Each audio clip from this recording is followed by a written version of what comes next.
This is so cool, man. I'm excited. I get to hang out with people. Where are you, by the way, Joe? Before I give you I an live in introduction. Suffolk. Suffolk? Yep, North All right. Suffolk. North Suffolk is more close to 664 area. Yep, right up there, right near the Monitor Merrimack. That's we just looked at a house over there Friday. Big old McMansion. Oh, okay. They're those areas kind of highly desirable. I don't know if I want to get a loan. My wife is like, let's go. She's ready. We're already pre-approved. I'm like, babe, I could just buy a house subject to like the one we live in now. Which neighborhood are we looking at? Harbor View over there, right by the hospital. Yeah, I know it well. Real quiet over there. Real quiet. But my thing is this, Joe. Let me ask you: people are in tough situations in all income brackets, no doubt. I mean, you've been doing this longer than me, right? Yep. And what's your sweet spot? What is your sweet spot regarding your lease options, Joe? So I make the most money monthly with the cheaper ones, but I get the biggest down payments from the more expensive ones. Big ones, So yeah. I like to buy a combination of both. Gotcha. I have a number of more expensive ones where I don't make anything every month, but they gave me 25 or 50 grand down for a house that I paid nothing for. Took over with put down nothing. So that works pretty good. Although one of them right now, this guy's going bad. He's trying to tell me that this thing is affecting him. I said, wait a minute, you work from home, right? You worked from home to begin with. Has anything changed? Well, not really. Dude, you're a bad apple, man. What we don't need right now is bad apples taking advantage of the system, taking advantage of things.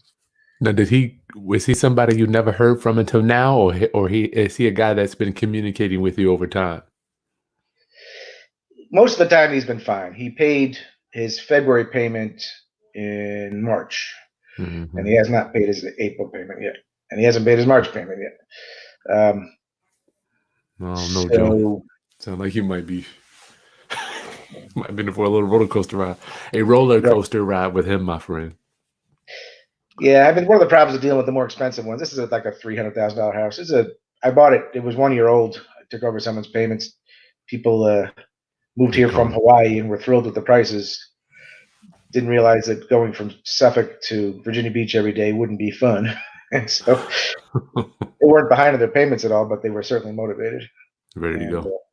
Yeah. Nice. Roundup. Greetings, Roundup class. Greetings. This is Chris Haskins. My mission and ministry is to raise your financial literacy through real estate investing and entrepreneurship. During this pandemic and the quarantine, frankly, I just want to bring you the most up-to-date information that can help you with your business from my opinion, is looking in the past. And by doing that is talking with and interacting with, asking questions for people that have been doing it, being in the real estate business and being an entrepreneur longer than me. So today we have my friend that's highlighted in the Millionaire Real Estate Investor book by Gary Keller. Joe Arlt, how you doing, bro? Doing great, Chris. How about yourself? I'm blessed, man. It's a beautiful day. I'm healthy. I can breathe. Don't have any. That's all good. Sometimes when I go outside, I feel like I'm just having a panic attack. Joe, how about you? I did something crazy yesterday. I went to Walmart. Boy. We put our lives in our hands by going to Walmart to buy some engine oil for a new bike engine that my son bought. Oh, I'm like, oh my God, I'm flaunting the rules here. This isn't essential. I could kill everyone or get killed myself. I feel the same way. You want to get out, then when you get there, you're like, what am I doing? Why am I here?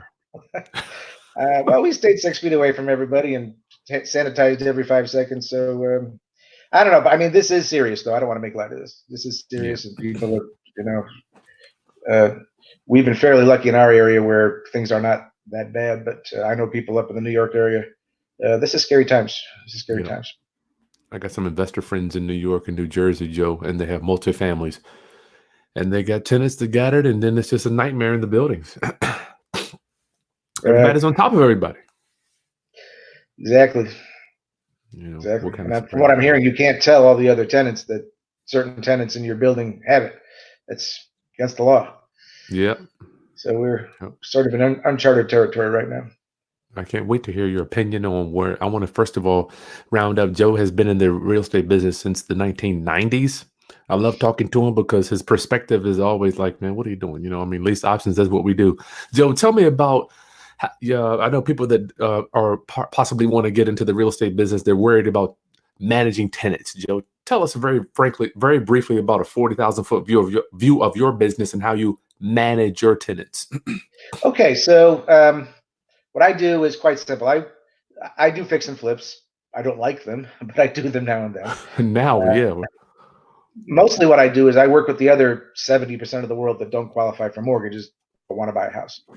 I can't help all of them because some of them, their lives are just train wrecks. They're not really good candidates for buying a house, but there are serious people out there. They have good jobs. They have a down payment to work with, and they want to buy a house, and they're serious. So I put them in my houses on a lease with option to purchase basis, or sometimes I'll do owner financing if they've got 10% down. They give me a down payment, which is nice. They pay me rent, which is more than what my payment is every month. They agree to do all repairs and maintenance, and I give them an option to purchase the property, and I typically give them up to 3 years to do that. The way I buy my houses doing this, I don't pay cash for them. I don't go to banks to take out mortgages. I take over people's payments. The basic term for this is subject to. We actually use wraparound mortgages to do it because it protects the buyer and the seller a little bit better. And then I work with them.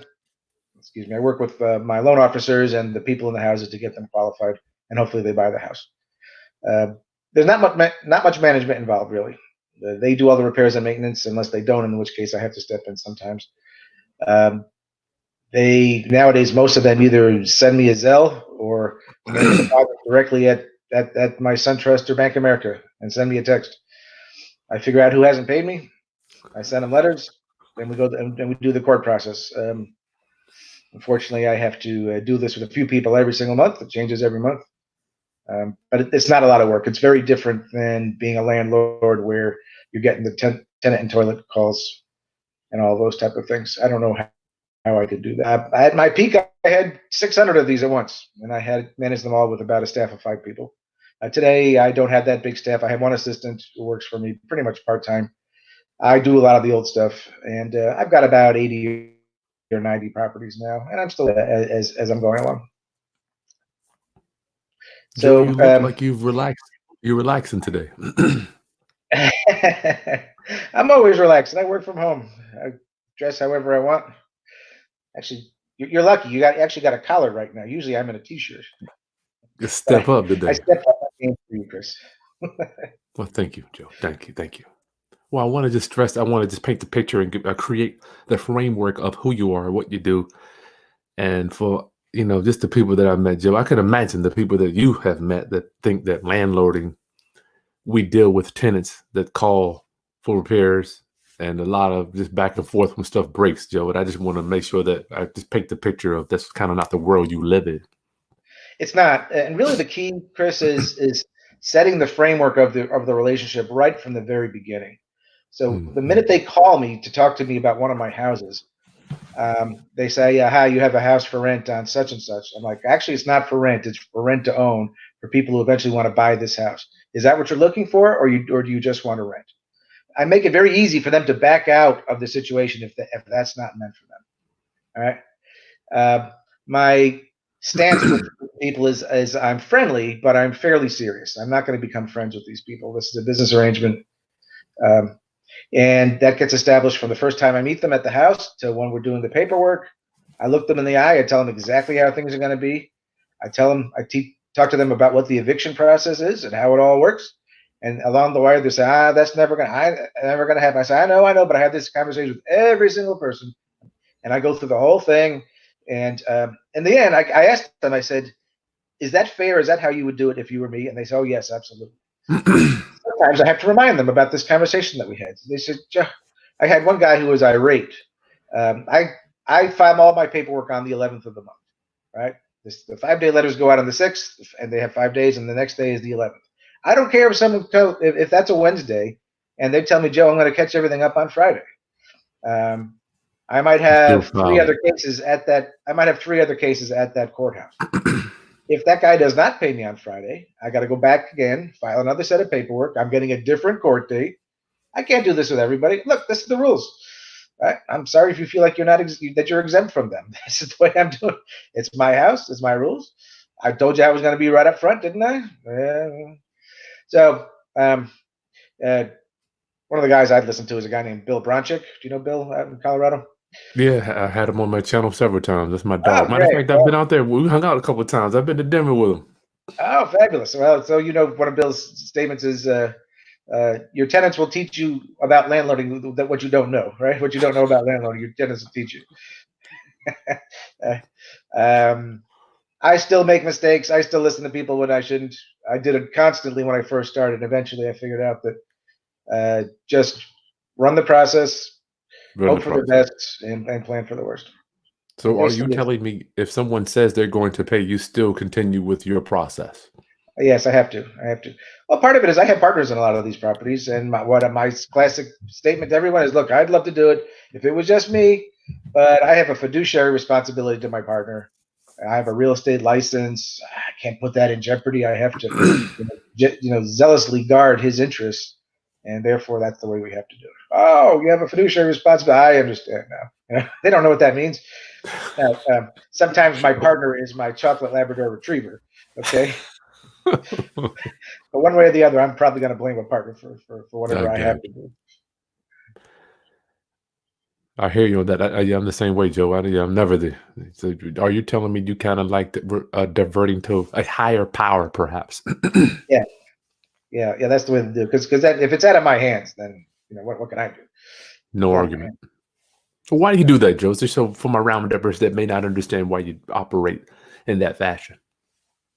Why I revert to a higher power? Mm-hmm. Yeah, well, it's so I can blame somebody else other than me. Because if I have the power to make the decision and they think that, then they're going to pester me to do it. If I tell them, look, it's out of my hands, I just can't do it. Gotcha. Then they understand it, and sometimes they don't understand it. But the rules are the rules. I understand. I don't want to kick people out. That's not the last thing I want to do. A, I don't enjoy it. B, I haven't figured out a way for a vacant house to pay me any money. Right? I work with people when I can and when I think it's going to make sense. Until they become buttheads. When they become buttheads, then I go into full-out eviction route. Sometimes they'll yell and scream at you because they're mad that they owe you money, and that I'm reminding them of that. Truthfully, it doesn't happen most of the time. I find most people pay when they can, and if they can, it's just they don't have the money. We run the process. Hopefully, they catch up. Sometimes they don't, and we got to do what we got to do. Well, thanks for hanging out with me today. We're live. We're almost at 50 people with Joe. I want to talk to you, obviously, what's on the top of everybody's mind, including mine. I survived 2008, but I want to go back further, Joe. In the 90s, tell me about your business then as it compares to now, and tell me about what you how you kind of have been able to stay in business over time. Okay. So I started in the 90s. I started part-time. I was living in New Jersey.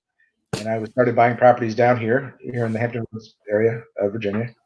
And I was driving back and forth a lot of weekends. It was crazy.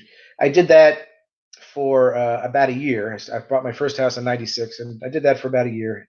October of 97, I quit corporate America, moved down here full-time, and I've been doing this full-time down here since then. Our market was very different back then. Certainly prices were lower, and we had much less appreciation. And looking back, there were so many takeover payment opportunities that I could have had. I don't know why I don't have 6,000 houses, because we have a lot of VA and FHA buyers here. People put 0 to 3.5% down. With the flat appreciation that we had during those times, anybody who bought in the last 5, 6, 7 years and needed to sell, they were in trouble. Because they would talk to a realtor, and the realtor would sit them down and say, okay, the commission's going to be 6%, and got to pay for the buyer's closing costs. That's going to be 3.5%, and you're going to have to do some repairs. And so you only got $12,000 equity in this house, and that's quickly eaten up. You have to come to the table with $15,000. Can you do that? And I say no. Those people either became a subject to takeover candidate, or if they didn't do that, they'd have to rent it out, which they didn't want to do, or they might become a VA repo. And we had lots of VA repos, and that was one of the reasons I came here, was because of the huge VA repo list that we had. And VA repos are very attractive because of the great financing that the government gave to investors. And so I got a lot of partners together who put up the money and their credit to buy these houses, and we bought them, did lease options with them, or owner financing, and split the profits 50-50. Nice. So we had very low appreciation until about 2000, 2001, 2002, when I noticed that things were taking off in the DC area. And I thought for a while, this probably isn't going to affect us, but of course it did. Prices went up, and this and that. More people came into the market also. There were very few investors. I mean, there were always some investors, but they really came out of the woodwork in the 2000s and did a lot of crazy things.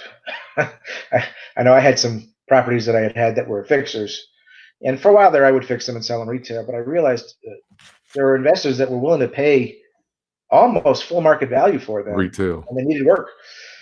Wow. If the house needed 15,000, that was a low. That's a low number today, but that was kind of normal back then.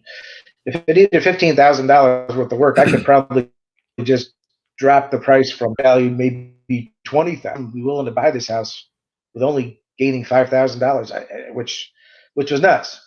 That told me that things were coming to an end. I saw that this was not sustainable. The $50,000 townhouses that I had bought were now $150,000, but rents had not tripled. And I saw that this was not sustainable. So I started selling a lot of my houses when they would come back to me because the people didn't exercise their option. And a lot of them did back then. When they started coming back to me, we just did lipstick on a pig type of rehabs. None of this granite countertops and new cabinets and tiled bathrooms. No. If it worked, crazy. If it worked and it was clean, we painted it and replaced the doorknobs and did paint and carpet, and that was it. And of course, I'd put it on the market on a Tuesday, and I was the listing agent because I'm an agent. And in the listing, it would say, please submit all offers by Friday at 5 o'clock. How arrogant is that? Not, I hope I get an offer. It's like, please submit all offers. And we would get anywhere from 3 to 10 of them. And then we do some round robin negotiating. Well, this guy says he'll do this. Will you do better? And we'd be under contract over the weekend. Eventually that stopped. All the people that had bought things that they shouldn't have got into trouble. Of course, we had the mortgage meltdown. And I guess our market probably bottomed 2009, 2010. Mm-hmm. For the most part, most of it's caught up. I think parts of Portsmouth and parts of Norfolk have not caught up. I think Virginia Beach is caught up. The nicer parts of Chesapeake and Suffolk, places like that, have. But something that's changed a little bit is you may have a certain property. You can look at 123 Elm Street for what it sold for back in 2006 and what it's selling for now. And it might be the same, right? So the prices went up, they came down, and they came back up. And you may say, well, look, we completely caught up. But what I'm finding, though, is that before Elm Street property was a Chevrolet, and now it's a Cadillac at that same price. Are you talking about the reno that was done to it? Yes. The renos that we got away with back then don't happen now. People HGTV, man.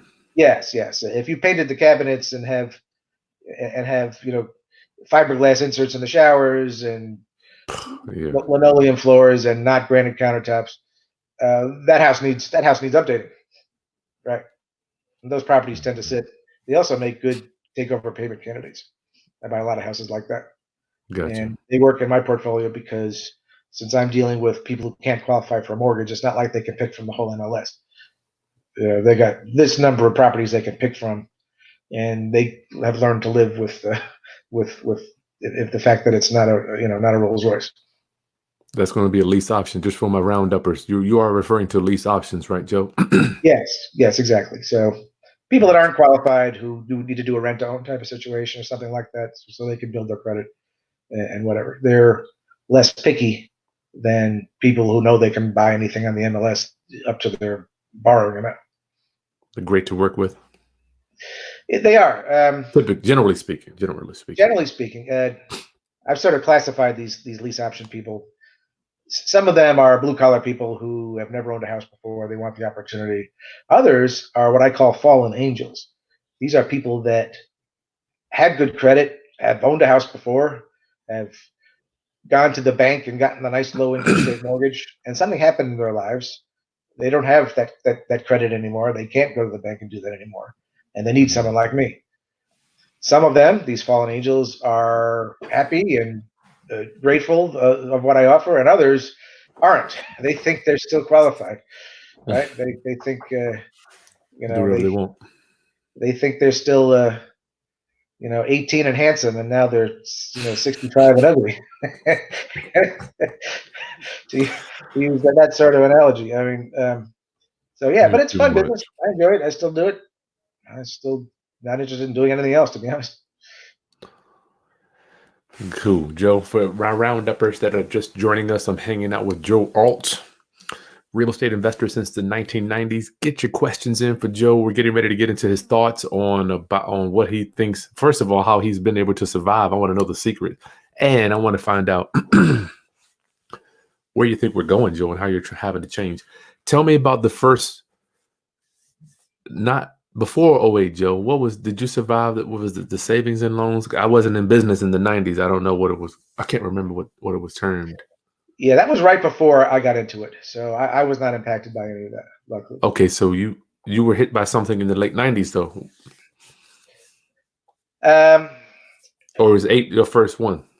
Yeah, I would say really 2008 was really when. Okay, that's your first. Oh, okay. Yeah, cool. Yeah. I before that it was pretty smooth sailing. Gotcha. I had my challenges as I transitioned from being a full-time corporate America employee to being self-employed, knowing the business sorta. Yeah.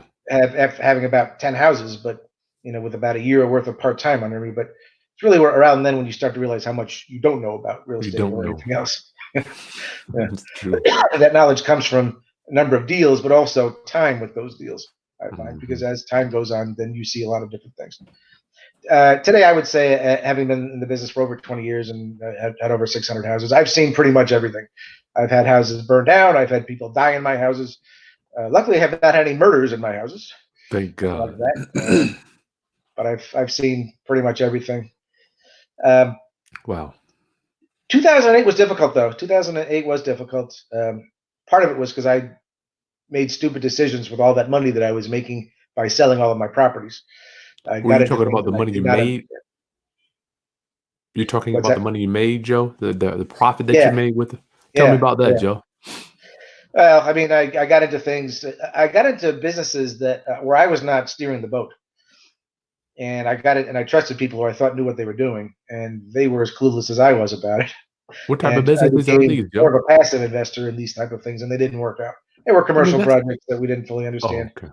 I got you. So I don't do that anymore. I'm not a passive investor in anything. I don't invest in anybody else's things.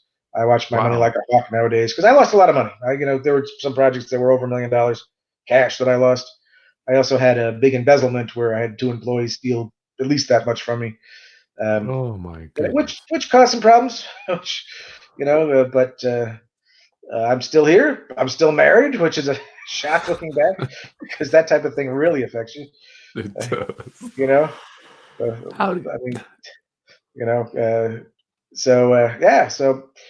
But we are in challenges now. Sure. I want to know real quick, Joe. I want to know right before we get into this meat part. How are you able to? I mean, you're always jolly. Generally, when I talk to you, I haven't seen you lose your cool. Is there something you keep in mind that makes your personality? That Napoleon Hill says a pleasing personality is something that we should possess. How do you keep it always on track? Well, I keep it in perspective, and I don't sweat the small stuff anymore. I can think back. I can think back in time and sitting in my office in my old, we had a house in Arizona that we had all filled up with people, and I was sitting in my office. I can remember on numerous occasions slamming down the phone over something that couldn't have been that important. Mm-hmm. I don't do that anymore. Now it's I take a more of a big picture type of situation. It's things do piss me off, just like everyone else. But I think I have a bigger picture mentality about things. Maybe perspective. I'm always looking about 10 years out now, whereas before I didn't. I think today, what I'm doing today helps me today, but how is it going to affect me 10 years from now? What are the things I look Okay. like 10 years from now? Time traveler. All successful people I'm meeting as I travel, Joe, they're time travelers in their head. They're able to see, forecast. Yes. So that's what I'm always trying to do. Gotcha. Well, thanks for that. Okay, so Joe, I want to know what's your take on what's going on? We're in a pandemic. Everybody's at home. How are your rents coming in? Yeah. So this is the first month where this has been affected. Most of my rents have already been paid so far. Okay. Most of them. I would say about 75% of them. The others are coming, and I believe they are coming because they've told them they're in the mail, and they ventured that. I didn't have to ask them. There are a few people that have not paid yet, and I will be having conversations today to see what that's going to look like. So generally, when someone's late, you don't call or you do call. Generally. I have some people that are perpetually late every single month, and they've decided that they like my house so much that they're going to give me 10% late fees and administrative fees every single month in order to live there. And they're okay with it, and I'm okay with it. Actually, my favorite tenants are the ones that pay me between the 6th and the 14th of the month. That's because I mail them my mortgage payments. Well, I don't mail them, I send them through bill pay on the 15th of the month. I'm more than happy to get 10% more, plus I tack on administrative fees. Doesn't affect me at all. When something is out of the ordinary, when I have a very good payer, actually, normally when I have people that are normally very good payers and they don't pay, they actually call me first, usually, Gotcha. to tell me that something's happened for whatever it is, and then we usually work it out.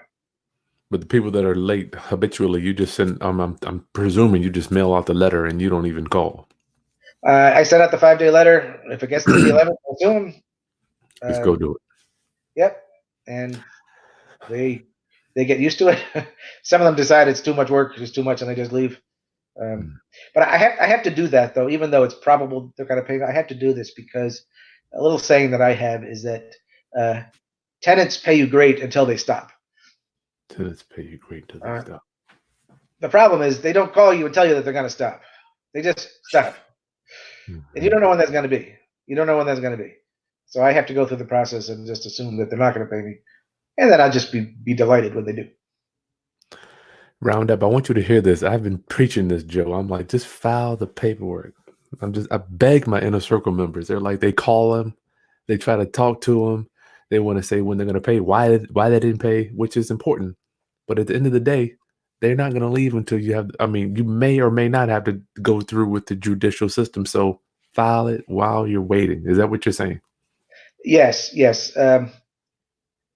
It's really important. Again, when I'm sitting down and doing the paperwork with them right before I move them into the property, I'm having this conversation, explaining exactly how it's going to work and why I have to do it this way.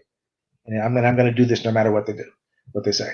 If they pay me afterwards, great. But I have to run this process. And this way, it's not too much of a shock for them. This way, I can refer back. Remember that conversation we had? Remember how I told you I was going to do this? You just don't know when they're going to stop. You just don't. If it's this month or whatever. And I have to be the squeaky wheel to get the grease. Because when people aren't paying the rent, they may not be paying their car payment. They may not be paying the lights. And they're going to pay whatever they think is going to be the biggest detriment to their happiness if it goes away. It might be the cable TV bill, and it might be the big screen TV rent-a-center.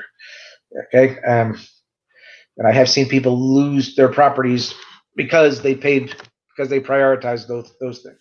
Wow, that's terrible.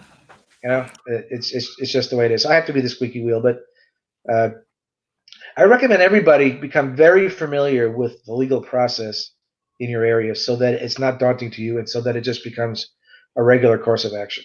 I'm extremely familiar with it. All the judges know me. I don't use attorneys. I do them all myself, unless I have a problem person. If I have a problem person who's raised an issue with the contract, or I think I'm going to have problems with, then I will get my attorney involved. But most of the time, I just do it myself, and my wife and I take care of these things. Eventually, when I get to having a lot more properties, I'll probably get an assistant to do that sort of thing, who I will train on how to do it. The reason I like to do it myself, one of the reasons, is I'm much more timely. I'm quicker at it than attorneys are. You go to an attorney and say, like, I have to do this, and say, okay, I could probably get the 5-day letter out, next week, and then let's see, I I only go to Chesapeake Court on Wednesdays because that's when court is, and so I guess about 2 weeks from now I can file that unlawful detainer action. Good And Lord. normally you have a court date that's set up about 21 days from then, but that's not convenient for them because they're going to be somewhere else. They're going to try to squeeze it in there. Guys, time is money. If you got a $1,500 a month house and it figure 30 days in the month, how much is that every day? That's $50 every day that is leaving your pocket. $50 every day. Just imagine someone sneaking in at night and taking the $50 bill out of your wallet with the grant Never on it. thought about it like that. When you think about it that way, you're going to get your butt down to that courthouse as soon as you can. Times 4 or 5, huh? That could add up real quick. Exactly right. Exactly right. Hmm. And that's how you have to think about this. So where we at, Joe? Bring us up to speed. Give me your thoughts. How are you changing? What's going on in your mind for the future? Where you at? Are you nervous? Do you not care? So let me give you a couple of quotes that I like to use. One quote is, out of chaos comes order. Friedrich Nietzsche, the philosopher, said that. I heard that one. We have a bit of chaos right now. I think it's going to get worse. Why do you say? Because we're just in the beginning of this. The real pain has not come yet. Right? The real pain has not come yet with all of the businesses out there and all of the employees of those businesses has not quite come yet. Now, if I was to talk to an airline executive or hotel executive or a cruise line executive, they say, Joe, you're full of shit. We got lots of pain right now. But it's going to get worse. Okay, it's going to get worse. And I think it's going to get worse before it gets better. So out of chaos comes order. I don't know what that new order is going to look like. I am convinced that our lives are going to be different. Okay, our lives are going to be different. The stimulus package that's happening with the government giving money, unemployment, free checks. I don't know if this is going to be a temporary thing or if we become Sweden, right, where the tax rate is 80%. There's no incentive to do much work, and mommy and daddy government gives everybody basically an allowance. Says we're going to keep 80% of it, but you did a good job. Here's 20%, to do some fun things. Wow. I don't know if that's what we're going to get. It's very hard to take away things that you've given people. Let me tell you a little quick story in my life. I was thinking about this while I was in the shower this morning, preparing for this. I do my best thinking in the shower, it seems like. One of my part-time jobs when I was going to college up in Connecticut was I worked as a night watchman at a factory. And back then, when I started, there were 2 watchmen on each shift. And you had to do a round, which was you walk around the factory with this clock, punching keys, proving that you did this round. And one round had to be done every hour, and it took 15 minutes. So basically, I had to do a 15-minute round every 2 hours. And for an 8-hour shift, meaning I had to walk a total of an hour the entire time. And the rest of the 7 hours, I basically sat there, which was great. I got to do my homework. I was going to college. When it was said, I would look at people that were doing this full time and they've been doing it for 30 years. I can't imagine. Something. I can't imagine wanting that little out of life to do something like that. Mm-hmm. But somewhere in the middle of my career there, they changed things around. They fired half of the people and said there's only going to be 1 guard per shift, and they doubled the size of the round. Now you had to walk half an hour. So before you had to walk an hour during the whole 8 hours. Now you had to walk 4 hours, half hour each hour time. And people freaked out. Oh my God, this is incredible! You've quadrupled the amount of work we have to do for the remaining guards that were there, and they completely freaked out. They should have just stood back and said, "This is still the easiest job you could ever possibly have." Right? You're only working half the time. The rest of the time you're sitting there watching TV, you're goofing off, or So we see this also in Europe. So I guess Italy had to raise the retirement age from 57 to something in the 60s. Retiring at 57. Cool. I just turned 58. I can't imagine retiring, getting a pension. Yeah. Well, you don't even know what the word means, right? I don't even know. In Greece, they used to give people free internet and free cable, and they took that away or something. There was riots in the streets. So I just wonder what's going to happen if a certain number of people get used to the government giving them money for doing nothing, whether that's going to change things. Of course, a lot of our industries, we don't know what's going to happen. I mean, will people still want to go to movie theaters and baseball games and restaurants and bars? and Wow. feeling like they're risking their lives. Is all that going to change? So we don't know what this new order is going to Gosh. be. Will our economy decide that we have twice as much commercial real estate as we really need? Because this worked pretty good. People working from home. Why do they got to come into an office every day? Maybe people don't want to put on a suit and come into an office every day. Maybe they and deal with the commute and all that. Maybe we won't have that. Oh, Maybe Joe. people won't go to malls anymore, and they'll just keep buying from Amazon and whatever else on the internet. So we may see Unreal. a lot of different changes. Wow. So I don't know what that new order is going to look like. I don't think anybody knows. If people say that they know, I think they're tooting their own horn, and they're frankly they're lying to themselves. Another quote I'm going to give you from the great Warren Buffett. He says, "Be fearful when people are greedy, and be greedy when people are fearful." So there's going to be a lot of money made by somebody from all of this. What happens? I don't know if people are Joe. truly fearful yet. Yeah, I don't You don't know think if people are fearful now? Fearful now? no. This is in terms of the economy. They may be fearful about getting sick, but in terms of the economy, it really hasn't hit yet. It really hasn't hit yet. People have been making do. Now, again, I don't want to minimize the real pain that some people have had. Certainly, if I'm a flight attendant or a waiter or anybody or a hairstylist or a nail salon person or anything like that, yeah, you haven't Yeah. worked for a long time. Yes, I understand that. But most of our economy, for most people, are not desperate on the streets begging yet. Gotcha. I don't know what this is going to turn into. Um, Now, as this affects real estate, I will tell you, I've got probably I just bought I bought 6 properties in March before the pandemic hit. I wrote a bunch of offers, and they were all takeover payment deals. I've only got 2 of them filled so far. Normally, all of them would be filled. This is springtime. This is the time to do it. This is the Mhm. time that people have tax refunds. Now, to Normally, frame this, this thing here is ringing off the freaking hook. I had when to you go say check you my bought, ads. hold on, Joe. I put signs out. I had to. We do ads in Craigslist and Zillow. I had to call my assistant and say, "Christine, are you actually running these ads? Can you please go check the ads and make sure that you got the right phone number in there?" Gotcha. And I went and done that. They're all right. I'm not getting the calls right now. People are just frozen. People are just frozen right now. Now, when you say Um, you bought this, when you say you bought 6 houses, Joe, yeah. just give us a very just briefly, just say, I mean, don't think people that you went and got a loan and closing process. Just kind of give it to them so they understand that Right. So I buy properties. I take over people's payments. That's what I do. it's over. The broad term for that is buying them subject to the existing mortgage. I actually put in some parameters in my contracts in my I actually sign a note to the sellers. So that's not actually subject to. Real subject to means that the buyer is buying the house subject to an existing mortgage. They acknowledge that the mortgage is there, but they don't promise to pay the mortgage ever. There's no note. In order to protect my sellers and let them buy another house down the road, which helps their debt to income ratio with, I actually sign a note. It's a wraparound mortgage.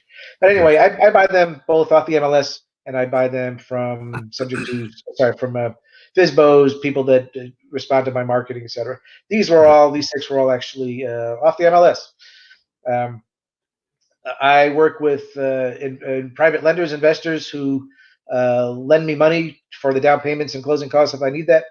Typically, it's going to pay the listing agent commissions. I pay them 13% interest. I give them a second mortgage, and I have a lot of these people. I have a RIA, a Real Estate Investors Association, up in Tyson's Corner that I normally go to every first Thursday of the month, um, and I get a lot of people from there who want to invest with me. So that's how I Gotcha. bought them. I bought them all taking over people's payments. Um, So these and 6 houses here, you're telling me that you're not getting a lot of calls. What price range are those, Joe? For your when you say calls, these are lease option tenant buyers. yes, correct. Yeah, normally, they would respond to the ad. Hey, I see you have a house over on such and such. When can I see it? I tell them, sure, go drive by during daylight. I have a lockbox in the front door. Give me a call from the house. I'll give you the code. And I have applications in the kitchen if you like it. I'm getting precious few of those calls right now. It's uh, so I think right now people are frozen. People are frozen in place. I'm sure the regular real estate market is down right now. I'm sure regular listings, people are not. And right now is the spring selling season. They should be, Booming. you know, up until recently, properties that were nice, that were in the right price ranges, they were moving. Oh, you asked me about price ranges of mine. They were all sub 200. They So, were okay. 120 to 170, and they were in different parts of. I work all around Hampton Roads. Yep.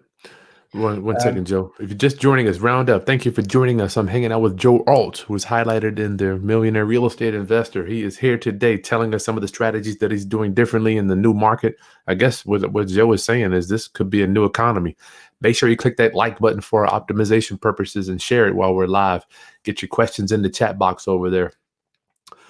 Joe, you opened up my mind. Well, people, I mean, I would think that they kind of have a right to be scared. Guys, not everybody's going to be collecting rents. Landlords, they're only 8% of the total population that even own, according to the IRS, that even own rental property. And I don't even know how many percentage own 80, so not everybody's going to be in different situations.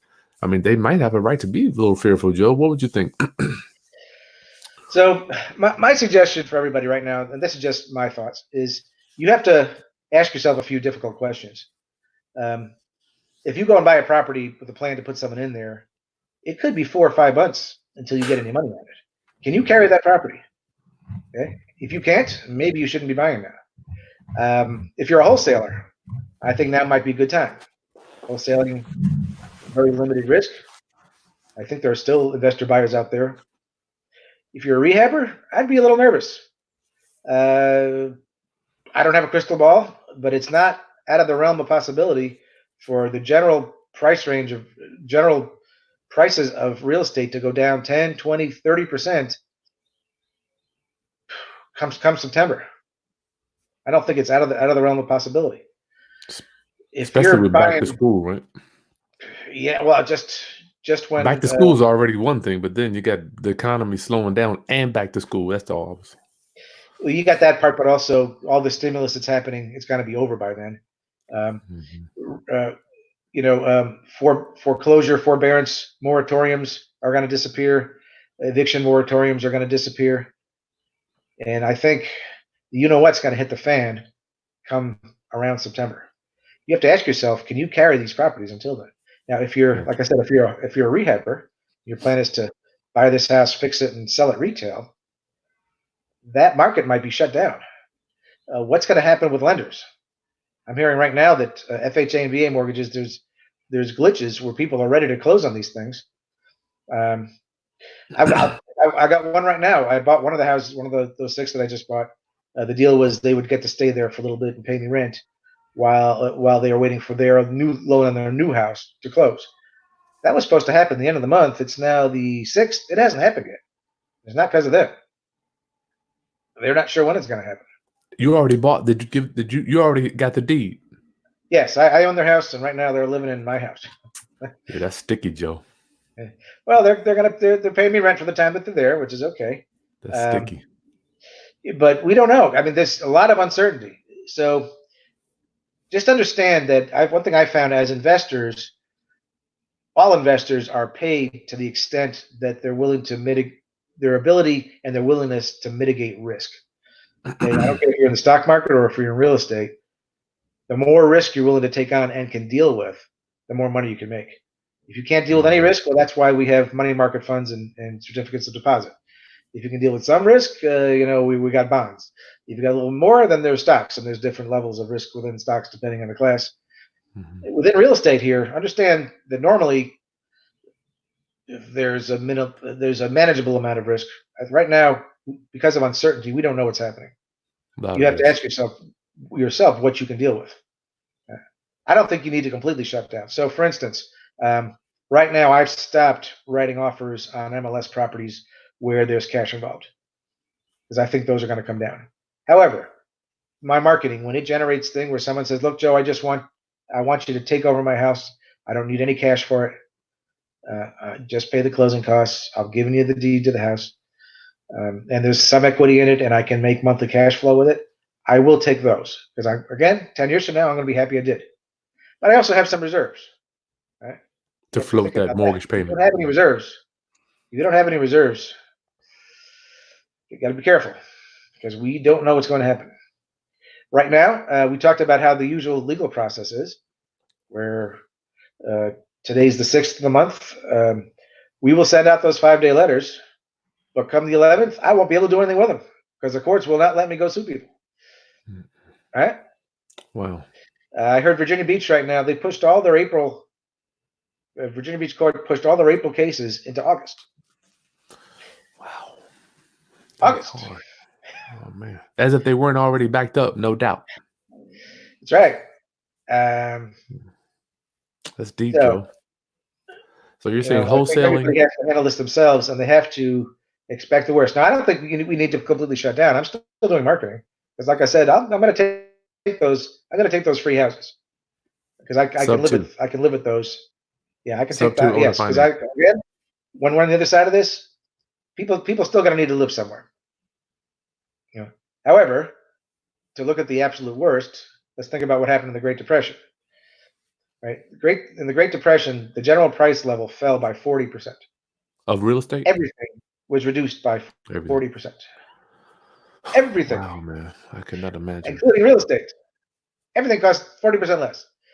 What a lot of people did is family members got together and they didn't, if you had a certain number of family units and they needed 2 or 3 houses, well, maybe now all they really needed was one. And therefore less housing was needed. Are we going to go to that point? I don't know. I do think we will see some kind of structural changes though, in terms of what people want, in terms of houses. A lot of people, the new normal might be for them is working from home. Whereas maybe they just sort of made do with made an office situation and made do with it. I mean, I have my own office in my house. One of our bedrooms is my office. It's a mess, so that's why I'm not in there right now. Okay. you would all lose a lot of respect for me if you saw what my office looks like right No, now. Joe. But Okay. so right now I'm not in there. But I think a lot of people may decide, you know what, honey, we need another house. So this time we need one that has an extra office, or maybe a space for a gym, because maybe they don't want to be traipsing off to Planet Fitness or wherever they go to the gym because something has changed. Gotcha. Maybe grandma and grandpa, we don't feel comfortable sending them off to assisted living because those have been hotbeds for breakouts for this virus. Maybe we need a bigger house and they sell their house and we buy something bigger and then they come live with us from now on. And maybe that might be the new normal for a lot of people. I don't know. There's a lot of Wow. uncertainty, but if we can guess correctly and project ahead, and this chaos becomes orderly again, we can all make money doing this. So what I'm hearing you say is wholesale. For my wholesalers, are our offers lower, Joe? Generally, But they might need to be a little bit lower. Um, for wholesalers that have a big buyers database of buyers, rehabber buyers, I would just throw something out to them and say, "Look, are you guys still buying? Are you changing things? Get a sense of what's happening. Talk to your customers." There's nothing like doing that kind of market research, kind of direct market research to find out what's happening so you can plan. Again, but wholesaling is limited risk. I don't know. A few times I do it, I give the sellers $10 as an earnest money deposit. I build it enough time to find someone to sell it to, and worst comes to worst, I lose my $10. Mm-hmm. Wholesaling, buying. So I'm hearing you say buying subject to, but even when you do a wrap, I mean, you still have to pay the first mortgage on it. I mean, I don't want to confuse my viewers because I'm a sub 2 guy. And then, well, no, I just like with subject to, I can structure when that first payment happens. Let's say I'm a little bit nervous about this, and I find someone who's motivated. They're not desperate. They're not behind. They have some money, and I say, look, I'll take over your payments, but I don't want to start making payments until June. It's April right now. My first payment will be June 1st. Nice. Can you cover that? They say yes. They say no. Then then from there I have to figure out what the deal is. So yeah, Okay, I mean, I'm not saying don't do it at all, but do it in a way that benefits us with this uncertainty that we're dealing with. Gotcha. Well, Joe, thank you for sharing your wisdom here. We've been here 50 minutes. I would like to get to some Q&A if you got some time, my friend. My pleasure. Yeah, this is going to be cool. Round up, family. Get your questions in. The man has been doing this business since the 90s. I mean, he was highlighted in the book. I'm like, when I'm reading that book, I see your name in a book. I'm like, I met you, I remember, years ago. And I'm like, you told me how many units you had. I'm like, I don't even believe it. I don't even. It was unbelievable. But you're real. I touched you, and here we are today. Thank you, Joe. My pleasure. All right. Aaron says, Aaron, I'd like to know how I find leads to obtain his properties. Well, there's all sorts of ways. One thing I'm not doing is I'm not chasing all the pre-foreclosures that everybody else is chasing. I'm ain't not no doing that. pre-foreclosure today. There's no foreclosure. What's that? There's no there's no more foreclosure for the Well, next that's 3 true. months. That's true. Most of my marketing is done. So marketing is a lot like fishing, right? We can just put out, we can just take any old bait and put on any old hook and go into any old body of water. But I'm going to try to target my marketing to the type of fish that I want to catch. What I'm mostly looking for are people that with minimal equity, with attractive loans that I want to take over. Occasionally, I grab the people with big chunks of equity, and I like that too. But those people are much less likely to say yes to my offer.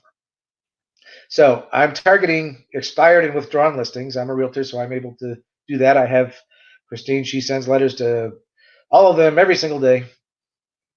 And we vary the letter depending on what their situation is. I'm able to, and we're able to go in and look into the system and see how much the people borrowed and when.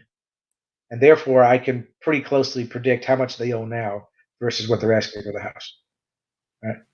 So if they've got a lot of equity, I'm going to send them one type of letter. And if they have minimal equity, I'm going to address that issue. And I'm going to tell them, look, I see that you owe about $160,000 on the house. Would you sell for what you owe? If I close quickly and paid all the closing costs, would you sell for what you owe? Nice. And I actually say it right there. I make them a little mini offer right there in the letter. Wow. A lot of people call up and they're a little disappointed when they find out I'm not going to give them $160,000 cash for their $183,000 house. No, and of course I always get this question: you're a big successful investor. Why don't you just pay cash for my house? Why do you have to do it this way? I tell them, well, I didn't become successful by doing stupid deals. I know people moving into a house, they'll pay 95% of value and think they got a great bargain. And beginning investors may do that also. But for us, we have to be a little. We're sophisticated. We have to be a little more selective. Old geezers. What's that? For us old geezers. Yes. So that's one way I do it. I also target. I could also build a list from the tax records in the MLS, or you can buy a list looking for people that bought with a VA or FHA mortgage in the last 3 years. All of those people, if they are interested in selling, would be good candidates for what I'm offering. And I also go to the Craigslist ads, and I go to the rental sections, and I look for private owners and take a look and see if they might be willing to sell, that sort of thing. There's all sorts of ways. Of course, bandit signs work great too. They do.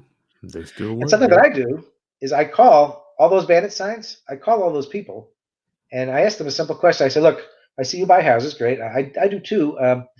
What do you look for? And they'll tell me. And I ask them, okay, look, let me ask you, what do? You get a lead where the house lady calls you, the house is worth $200,000 and they owe $182,000. What do you do with that lead? And I don't help them. I want to hear what they say. If they say, we can't do anything with those, I say, well, look, those type of leads I am interested in getting. And if you'll send me one of those and I close on it, I'll send you $1,000. Actually, my attorney will send you $1,000 right out of closing. Sometimes, however, some of the wholesalers, they're not just wholesalers or investors. They say, well, what I try to do with those is I try to do subject to. Okay, great. You should keep doing that. So that's another way that I get leads, and I get wholesalers who are not interested in having properties with people living in them, who are not interested in owning a house for more than 15 minutes. That's fine. That's their niche. I think they should. All right. I'll tell you, there are no hospital wings named after wholesalers. Right? Right? What are they named after? They're named after long-term investors who use Say that time. again, Joe. I want that to sink in. Wow. Right? Those things are named after long-term investors who use the power of time and the power of money over time. Wow. To no hospital wings named after wholesalers. No. Roundup, I want you to listen. That's why I hang out with these older and grumpier men than me. So, yeah, there's all sorts of ways to get them. But, again, use the right kind of bait and the right kind of fishing methods for the kind of fish that you want to catch. Gotcha. Thanks for sharing that, Joe. Jamon C.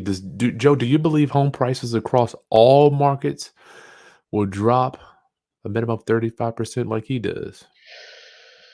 My crystal ball is a little bit foggy on this one. I really, really don't know, honestly. I know it's going to drop. I guess a lot will depend on what really happens with the mortgage companies. If the mortgage companies are forced to have to do foreclosures and people don't Taking have back the that money to do inventory. it. Sorry? You're saying as the mortgage companies take back that inventory, is that where you're going? Yeah. Yeah. 35%. I mean, I think in some markets that went way up. If you're in a place like one of my sisters lives in San Francisco. That was a crazy market. Crazy Still market. is, yeah. I've seen pictures. I haven't seen their house. I've seen pictures of it. It's a Cape Cod that I used to buy for $50,000 in Norfolk, and it's close to $2 million. It's just ridiculous. Yeah, it's something. But supply and demand. Places like New York City, where your typical 2-bedroom apartment, which condo is $1.8 million. Other markets that went way up, we could see that type of action, and there would be opportunities there for sure. Yeah. Here in Hampton Roads, we did not go up as much as that. I think we've been pretty stable, Joe.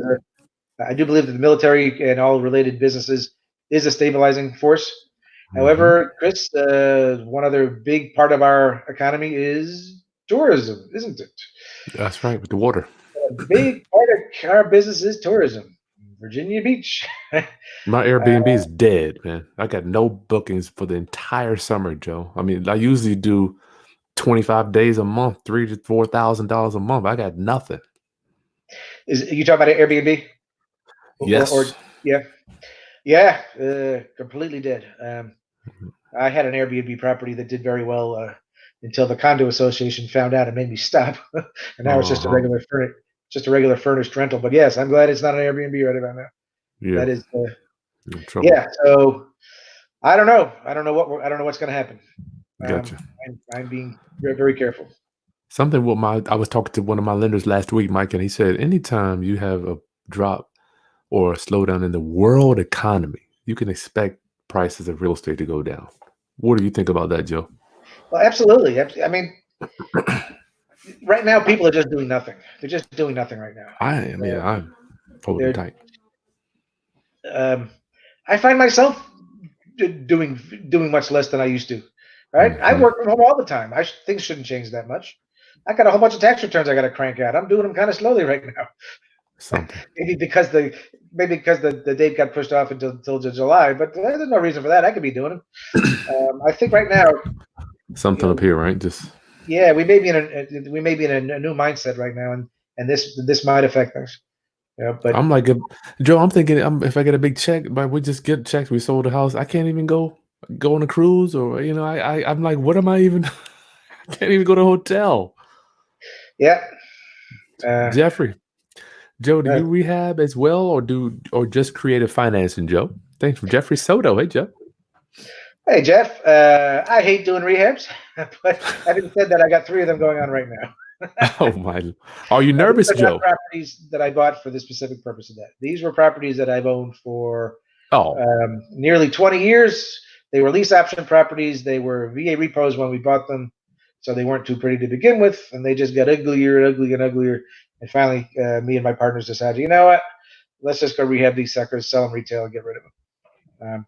So I'm not really buying houses from scratch for the purpose of rehabbing and retailing. I need to make sure we explain that, Joe, because I don't want people to think that you're in these things with hard money. You got a high payment and you've got a loan coming due. So your rehabbing is a little different. Yes. We've got existing mortgages on them that are low rate mortgages. Gotcha. My partners are putting up the cash to do the rehab. That was part of the deal. And we're not borrowing hard money to do it. Right. Gotcha.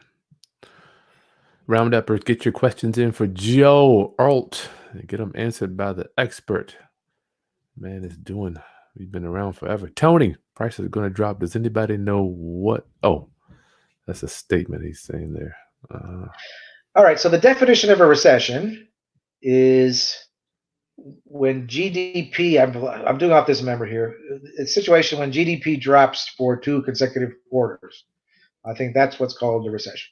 Gotcha. Folks, we're going to have a recession. And we're already in a recession, no doubt about it. Just a Mm-hmm. question of how bad it is, how long it lasts, and whether we actually go into a depression. I don't know what the definition of a depression is. I know the old definition. The definition of a recession is when your neighbor loses his job. The depression is when you lose your job. I've heard that before. Yeah. Roundup, get your questions in. Employees here. CISO statements most accurate. That's true. Most Americans don't have any savings. That is very, very true. I'm worried about that It is too. true. It is Joe, true. I think sometimes I get on my soapbox. I know I've been saying this a lot. I think I'm insulated, but at the end of the day, we are interdependent. I mean, everybody, even you and I with rental property, we depend on our tenants to be a part of the system to work, and then we supply housing. So we're all interdependent, correct? Is that how you think about it? Absolutely. Absolutely. I mean, we are in this together here. If right now you have rental properties or you have properties in where people are in there, whether they're rentals or lease options or owner financed or whatever, you're going to have to be proactive to help these people pay you. Mm-hmm. And you have got to be a little bit creative about it. Get them going to get the money that they can get, whether it's from unemployment, whether maybe they're small businesses. So I have some people that are small business owners who right now are not making any money. Their business are directly affected. Wow. I got one guy who does he puts on these painting parties in hotels. Mm-hmm. Makes a fortune.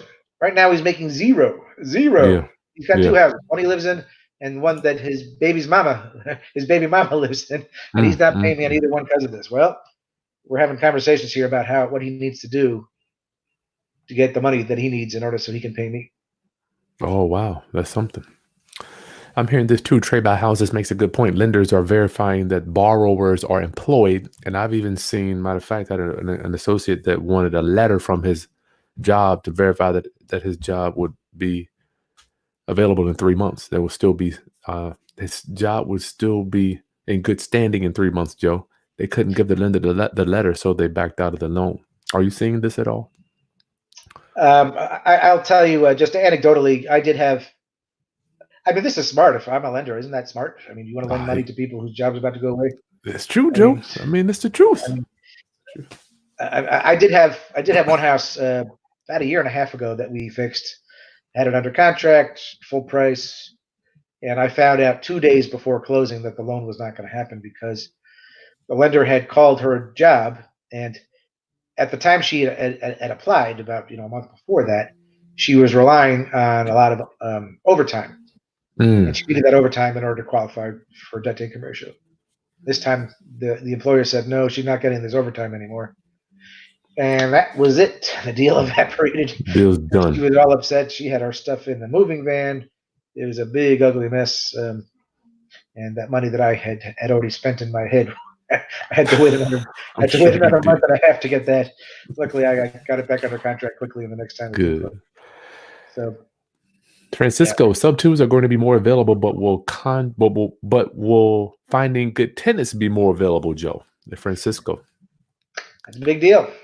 So here's what you can do. You're going to have to tighten your standards a little bit. What do you mean by that, Joe? All right, so let's use something completely ridiculous. I don't have the money to go out and buy a new BMW. Let's say I do, but let's say I don't. Mm-hmm. However, if I could buy that new BMW for $5,000, might it make sense for me to scrape up the money to buy it? Yeah. All right. Yeah. So sub-twos are going to be more available. Maybe you tighten your buying. Maybe you don't buy the real skinny ones anymore for now because they're going to be everywhere. Like I said before, maybe you get the sellers to make a few more payments than they normally would. Normally, normally the way I do sub-twos is if we're closing here on April 6th, I'm going to make the May payment. Mm-hmm. Excuse me. If I have to, maybe I'm making the April payment. If I'm a little bit nervous about how soon it's going to be that I'm going to find a tenant, maybe I push that out a little bit. Okay, and also, maybe I'm a little more strict about who I put in that property. Mm-hmm. Maybe if I'm normally working with about 2 or 3% down, maybe I'm looking more for 5 or 6 or more % down. So you're wanting to put more. You're wanting people to put more down in this rough climate. Yes. It makes them more serious, and B, I've got this money in the bank to make these payments if I have to. Just in case. Good point. Right? Good point. So I'm not saying completely stop, but make it so that's a little bit more beneficial to you, so that's less risky. Yeah. Oh, let me ask you, Joe, do we want to be in the driver's seat at all times? Is that the kind of ideas that you're saying? Yeah, for sure. If you can. You never want to really be a motivated buyer, right? Mm-hmm. I never want to be a motivated. I'm always interested in buying, but I want to buy on my terms. Roundup, if you're just joining us, for the 110 people that are here with us, we're hanging out with Joe Arlt from the millionaire real estate investor. Joe, thank you for taking the time to answer some Q&A for me, my friend Joe. I know it's crazy. My pleasure. Hit the like button, Roundup, and make sure you get your questions in and share with any other investors that could possibly benefit from talking to Joe. Who's been in the business since the 1990s. Camilo, pre-foreclosures from 2 months ago are still okay for subject to. Is that what are you old pre-foreclosures, Joe? Are they still good to go? Well, again, it depends on the deal. It depends on the deal and how comfortable you are. Are you getting equity with this transaction? Are you going to be able to fill it? Can you carry it for a little while? Maybe the deal with the seller is, look, you've already missed 2 months behind. You're already 2 months behind, and your credit's messed up. I'm going to do my absolute best, but I can't promise that I'm going to save you from foreclosure. However, I will tell you this: as soon as I get a tenant buyer, I will make up your back payments, whatever they are, and you'll be okay. But I can't make any promises. I'm going to do my best.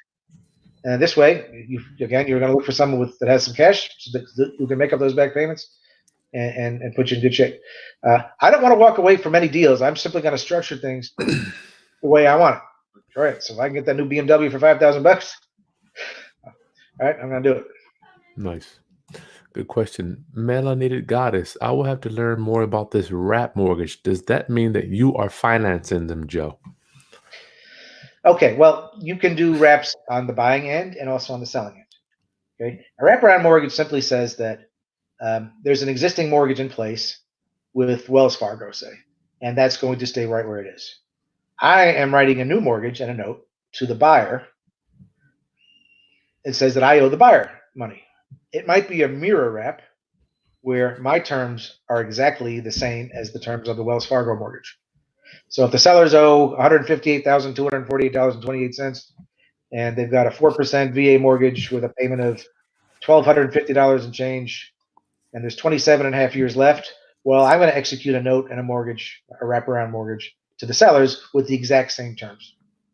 If their payment goes up, then my payment goes up. Now, I am not sending the payment to them. I'm sending the payment to Wells Fargo. Right? Last thing you want to do is send a payment to a seller who has no equity, who sold the house, and hope that they pay Wells Fargo, right? No. Now, there might be a situation, and I've done these, where you have someone who has equity. Let's say they've got a $200,000 house and they only owe $80,000, and they're making payments of $523 to Wells Fargo. Well, we can do a brand new wraparound mortgage, and they've got 20 years left on their mortgage, or 10 years or 15 or whatever it is. I can do a brand new 30-year wraparound mortgage that says that this $80,000 Wells Fargo mortgage stays in place. I do a brand new mortgage to them for 170 or whatever we work out, with whatever interest rate that we work out for 30 years for whatever the term is. And then in that case, I would pay the sellers the $1,250 or whatever it came out to, and they would pay their $500 payment to Wells Fargo, and they get to keep the difference. I'm not afraid of that. However, I am going to make sure that I have access to be able to check to make sure they're paying Wells Fargo. But I think they're going to, because they got a whole bunch of equity that they lose if the property ever fell apart. Now, I can do the same thing on the selling end. I can do a wraparound mortgage. I do this lots of times. I'm never going to sell the property subject to where we don't seller, buy like we sell. I'm never going to sell the house subject to where I have no recourse against the buyers if they don't pay me. But what I might do, let's say I buy a $300,000 house. It's worth $300,000. The people owe $270 on it. Okay. The monthly payment is $1,800 a month. That's exactly what it would rent for, roughly. I could do a lease option with it for get some down payment. What I'm probably going to do with that house is I'm going to do a wraparound mortgage and find a buyer that's got $30,000 cash. Look at this ad in Craigslist. Take over payments, 30,000 down, and take over payments on this beautiful 2-year-old $300,000 house. Nice. Does everybody got $30,000? No. No. But is there maybe some self-employed person who would love the chance to take over this 3.75% VA mortgage without having to qualify, putting 10% Nice. down? Nice. Wouldn't they love to do that? Heck yeah. Mm-hmm. And boom. Now I'm going to do a wraparound mortgage. I'm not going to just give them the deed, and this way I can take the house back if they don't pay. You got to Most of the foreclose time on they're it. going to pay. Awesome. Be Express, hot off the press. St. Louis Feds, Bullard pitches universal daily COVID-19 testing. Interesting stuff. Okay. I just wanted to read that 330 million people. Okay, there might be a whole new sideline of COVID tester. I mean, boy, you know what? I went to the doctor the other day. I get allergy shots in my arm, and I had to they took my temperature, and you had to sign a piece of paper that you felt like, hey, I feel in good health before they let me in the door. And they actually made me stay in the car before they called. Oh, okay. Yep.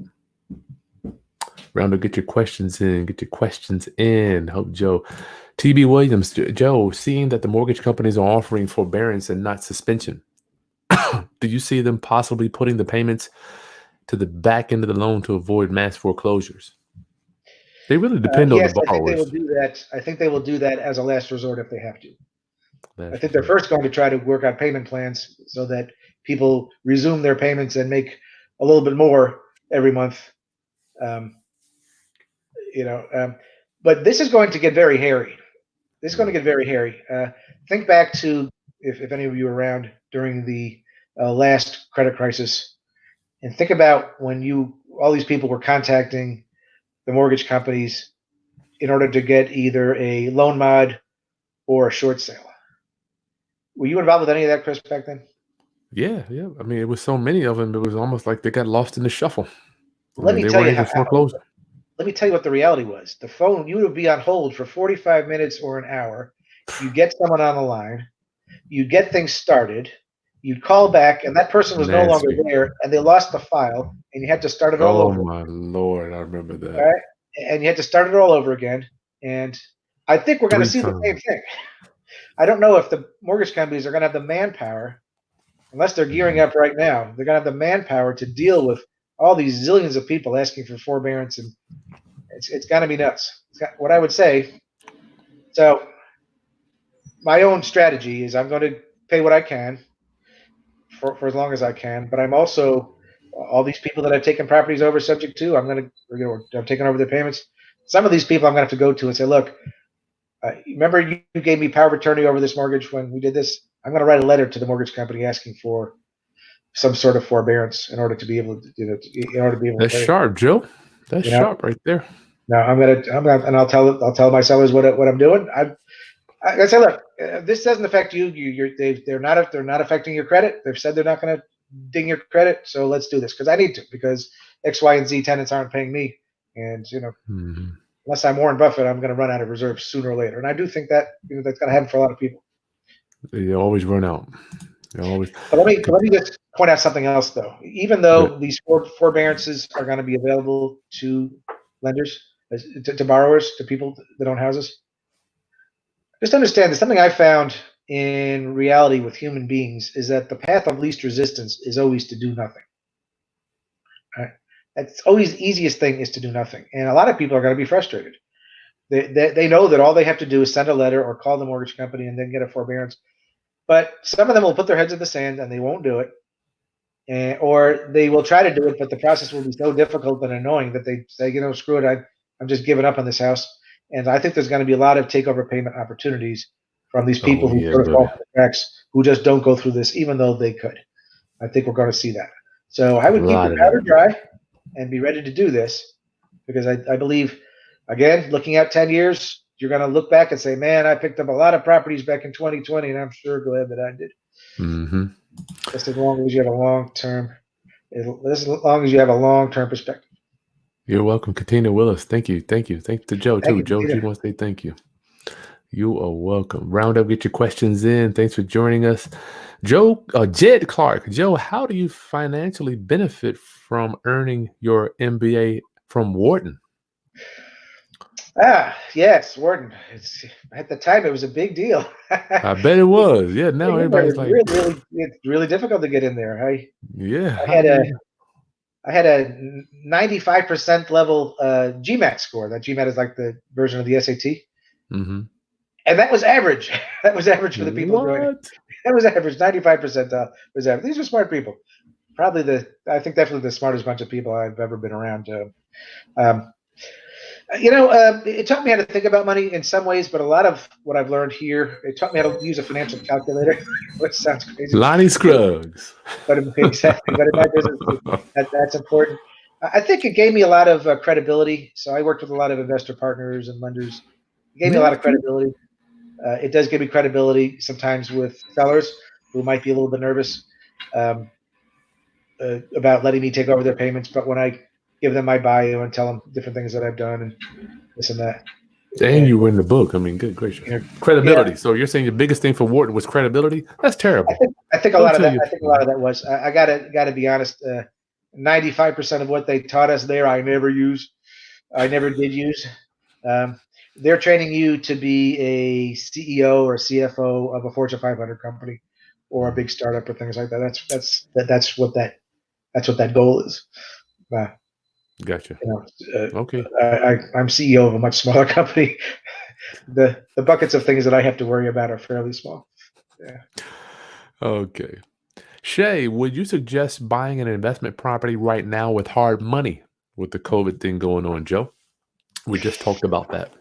Okay, well, I guess it depends on the deal. Super deal, right? I hope you're getting a Super really deal. good deal. Hope you're getting a really good deal because our buyer's going to be out there when it's going to take you. How long is it going to take you to fix it? A month from now? 2 months, 3 Get a months. month or two to fix it. Are there going to be buyers waiting to buy your houses then, or is the place going to be flooded with inventory? We don't know what the mortgage companies are going to do. Are they still going to want to lend? Are they going to want to take on risk? At that Personally, same right number, right? now, I don't think I would. I don't think I would. Shay, if I'll put the video in the link description. I interviewed one of my hard money lenders last week, so you'll see exactly what he's doing. He's Joe. This guy's lending 50%. Oh, okay.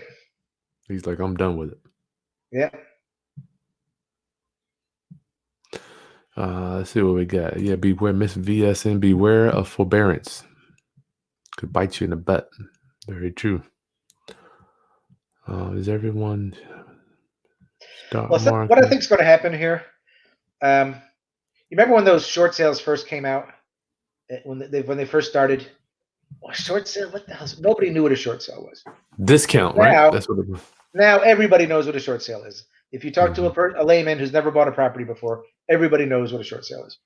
I Yeah, think everyone is going to know the forbearance rules eventually after it happens. I It's see. going to be it's going to be part of Common regular knowledge. language, just like short sales. So yes, absolutely, you got to read all that fine print about what you're signing on. You have to really understand what you're doing.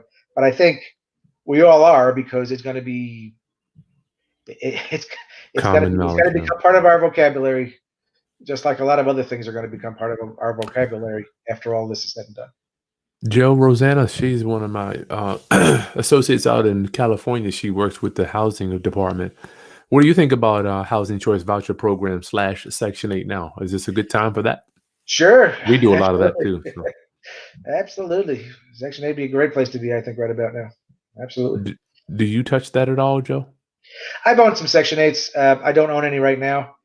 Um, it's not really in my wheelhouse. I prefer the lease options. I like getting down payments. I like not having to do repairs, that sort of thing. We'll put a video. Matter of fact, if you guys another video, I'll put that in the video description too, and where you can go see the. We did a full interview with Rosanna to tell you exactly how that program works. Oh, she just said that. She did a video with Eddie too. Let's see, Big Express inside training. This is good stuff, guys. Good stuff. Questions here. How is your success, Jermaine? How is your success doing lease options with agents on the seller side, Joe? Agents on the seller side, I'm fine with it, just as long as the buyer pays the. Oh, hold on. With agents on the seller side. Oh, Seller side. okay. Here's what I do when I'm working with properties that the sellers are represented by agents. I'm not getting them on a lease option. I'm getting them with a wraparound mortgage instead. My feeling is if I'm having to pay the commissions to them, and normally I am, I want the deed to the house. I don't want to get just a lease option out of it. And I am having success. Like I said, I got 6 of them just last month. Gotcha. Well, Joe, you're just a likable guy. I mean, I feel like you've got the neuro-linguistic programming down. I mean, I can imagine how many books you've read on this stuff. Yes. Well, it's learn and implement and learn some more and implement. Got it. The wealth effect. Let's see. You mentioned Jameson. Hey, Jameson, you mentioned credibility. How would you recommend we create confidence for a seller when we have no past deals ourselves? It's a good one. That is a good one. Understand if you're talking to the right seller, they're probably not going to care. They'll love you as long as you talk to them, right? If you can basically convince them that you're serious about this property, that you know what you're doing, and that you're going to make the payments, if it's the right seller, that's probably all they need to hear. Mm-hmm. For other people, well, you know what? You can be part of a group of investors that buys 5 to 10 properties per month. Dress a little nicer. You want to know the best way to buy houses by taking over people's payments is get yourself a BMW convertible. I'm not kidding. I have one. I had one before. I buy so many properties with this car. You know what? I'll tell you something funny. I have one where my son is my son is 16. He'll be getting his license in July. My brother-in-law is going to Cuba. He works for the Foreign Service, and he can't take a car that's more than 4 years old there. So he bought himself a 2-year-old much newer BMW, and he has this BMW convertible that we worked out a deal, and I bought it for him for $10,000. I gave him a check for $10,000, and we just got it a couple weeks ago, and I drive around with this thing, and it turns heads. I paid $10,000 for it, guys. That's what a 3-year-old that's what a 3-year-old Corolla costs. And that doesn't turn any heads. The car only has 60,000 miles on it. It looks great. BMWs they depreciate a lot right off the bat. So I would not recommend ever buying a new German luxury car because they depreciate a lot right off the bat. But after about 3 years old, they're worth less than half. They only got a few thousand miles on them. It's a wonderful thing. You pull up to someone's house on one of these things, they think it's I've had people congratulate me and say, "Wow, what a great car!" And their car costs 4 times as much as mine does. It's just that's hilarious. Too much, Joe. That's just a little side thing, and I gave you that for free. Gotcha. Credibility, yes, it comes with confidence. Of course, confidence comes from doing things posture lots and lots of times. Just understand that whether it's driving a car or dating, you get better at as you go on. Luckily, they don't let us get married while we're in high school because we don't make terrible mistakes most of the time. All right, we get better at these things. So that's what I would say. All right, Dennis. Build yourself a credibility kit. All right. Huh? What? Build yourself a credibility kit, which could be something. Yeah, I did. I just got referrals. I just got people to write referrals. Chris is a great guy. We love him. And then just show, hey, I did this. You don't even have to have a deal. You can just say these are people that vouch for my character. Yeah, get testimonials from when you do deals. Get testimonials from them as you're doing people. Just friends. You can just get credibility. I mean, letters from friends, Joe. Yep. It doesn't have to be a deal. Right. Dennis, if you close next, how many months do you expect to go without tenants? I'm going to presume he means if you close now. I think it's probably got to take about twice as long to fill properties right now. I'd say about twice. 4 months. No, that's I'm not talking months. I'm talking more like weeks. Normally, it only takes me about 2 to 3 weeks to find someone. Now, they may not be ready to move for another 3 weeks. Right? Let's say I find someone now, and they're in a lease until the end of April. I might not get a rent check until May. Sometimes I can work it out where they pay for half of April in order to hold it. I think it's going to take probably about twice as long, but honestly, I don't know. We're doing our best, and we're doing our best. I might have to lower my down payment requirements a little bit in order to get somebody. I might have to lower my monthly payments a little bit. That's just what I'm thinking. Down payment. I would be like, man, shoot, you want 5? I'll give you 25. That's what I'm going to be doing. The people that want to, I'm going to just, because cash to me is going to be king. For sure. Ultimate bargains. Joe, are you asking listing agents to accept a note for their commission? Good one. Well, I will try to do that, but there's no faster way to get a phone slammed down in your face by doing that. No, I have the ability to pay their commissions. Like I mentioned earlier, I'm either writing the check myself, or sometimes I work with private lenders who are anxious to learn about doing these things. I do a little coaching program for people who invest with me, and I'll have them put up the money to do it. They're relatively small notes; they may be $5 or $10 or $12,000. I make monthly payments to them. I pay them 13% interest, amortized over 4 to 6 years, and I also teach them on how to do this. And a lot of times, people invest with me to make the interest and also to learn how to do this. So I have an unlimited amount of that right now, and so I am actually paying agents to get them to do it. Now, if I have a situation where someone comes to me and they say, Joe, look, this person is desperate. I really want to help this guy out.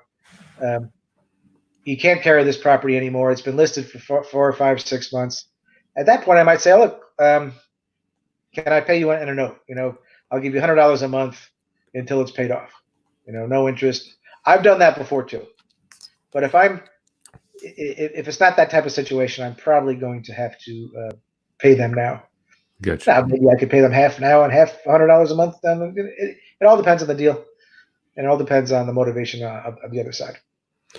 Well, Joe, I've had you for an hour and a half. Joe Arlt, highlighted in the Millionaire Real Estate Investor. So much. Thank you so much, Joe, for hanging out with us today. Roundup family, like that content. I appreciate it. Final thoughts for somebody that's nervous, Joe. You have seen. I want to just give me your final thoughts on what do you recommend for us investors? Is it hold tight? Is it get out there and buy? Is it don't get into hard money loans? What do you just give us your final thoughts on just investing in real estate right now in a pandemic? Wow, that's a big one. Well, I would just say be smart, keep your powder dry, keep reserves. Whatever government money is out there, go get it, because you may need it. All right, there is government money out there. If you need to do the forbearances, don't be ashamed to do it. To explore every opportunity, and just have a longer term perspective that eventually this is going to be over with. Things may be different when we are, but things are going to be over with. And again, have a long term perspective. Be thinking at least 10 years out. And think of the bright side. You may pick up a whole bunch of properties at cheap prices that you got easily, taking over people's payments. And 10 years from now, you're going to be really happy that you did that. That's what I'm looking for. And my final thoughts. Good luck with the baby, Chris. That's right. We don't know what we're going to do. I mean, we are so anxious about this hospital thing with the virus. I mean, are we going to be able to go in? No one can come in. I mean, it's just crazy, Joe. I'm sure it'll all work out. Well, thank you for that. Thank you for that. Roundup, subscribe to my channel. 3 o'clock, we have the beast, Chris Jefferson, coming on. He's wholesaling a lot of houses on this market today. He's going to share with you what he's doing differently. Like this content, share with other investors that are either thinking about getting in the business or already in and haven't seen a downturn like Joe has. All right, Roundup, over and out. I'll see you later today. Thanks, Joe. Thanks, Chris. All right, bye.